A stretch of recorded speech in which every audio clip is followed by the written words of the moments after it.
The Republicans are advancing on all fronts. They're leading a budget-slashing offensive in Washington and a war on union rights in a number of states. Now, some progressive lawmakers are starting to get frustrated that President Obama isn't making the counter-argument clearly enough.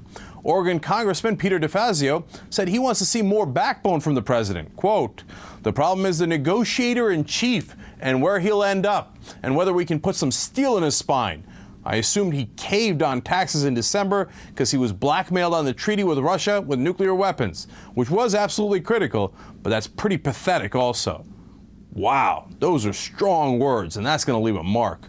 Now, Congressman Weiner says, quote, "We spent a lot of time waiting for Godot when it comes to the Obama White House, and we kind of, to some degree, have to internalize the idea that, you know what, that's probably not the way to go. We have to start initiating some of this." Now, if you watch this show on a regular basis, first of all, God bless your heart. We appreciate it. Secondly, you know I couldn't agree more with that statement. And now we're in a fight over NPR, and the Republicans, as usual, have landed the first punch.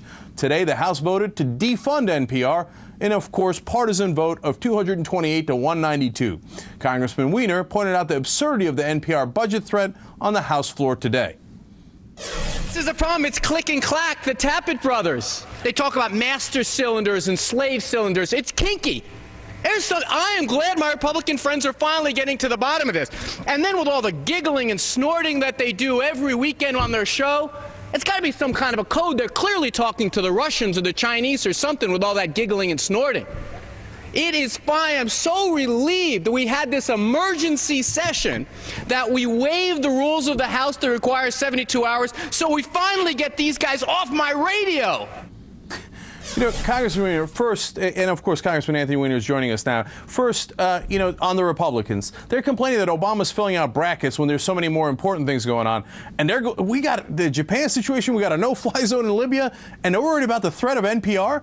Yeah, that's pretty much a summary. You know, they are kind of adrift in their own right because they're pretty good on what they're against. They know they're against a health care bill. They know against their financial control. They know they've already achieved one of the things they wanted to do, which is giving tax cuts to millionaires and billionaires.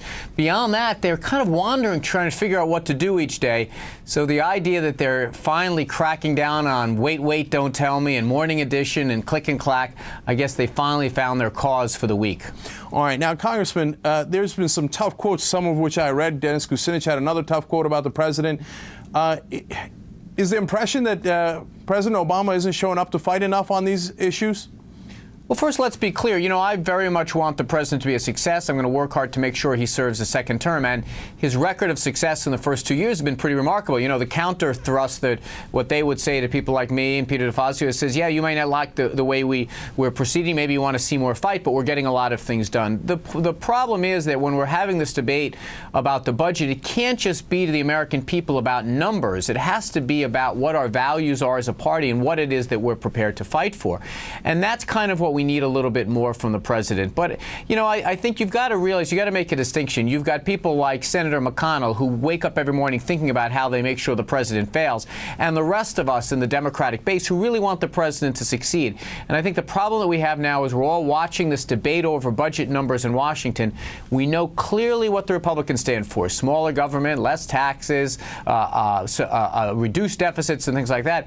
The Democrats have to articulate in a much better way what it is we're fighting for. Medicare, Medicaid, right. You know, the environment, education. These are the things we're not going to give on. And I think that's where we could use the president's help. Well, you see, Congressman Weiner, the problem is, and you know this, look, on the tax cuts, the Republicans got what they wanted. Now on the budget, president gave away $40 billion, got no credit for it, you know, on the cuts, the heating oil, et cetera, et cetera. $4 billion it was the second cut, $6 billion was the second cut. Still, the Republicans haven't moved an inch.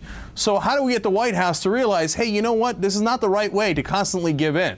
You know, but it's also important to know that a lot of the things the president are doing, that he's got some good things to fight on. You know, over the summer, he said he wanted to have every federal agency reduce its waste by 5%. That's a big thing. The budget he just proposed for 2012 is the smallest non-defense discretionary budget since Eisenhower. It's not like he doesn't have good things to go out and pitch and to sell and to fight for.